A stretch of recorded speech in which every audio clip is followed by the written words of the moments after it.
So 3 small things that went well today. I did a talk to music business degree students. I booked 2 gigs and I went on this walk around Tarring. It's beautiful. I used to do this a lot when we were selling our house. We've sold the house, but I've come back today to have a look round.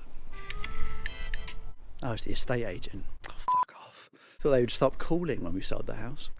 Do you fancy a pint? Maybe we can get 0% and an orange juice. Let's go. 0%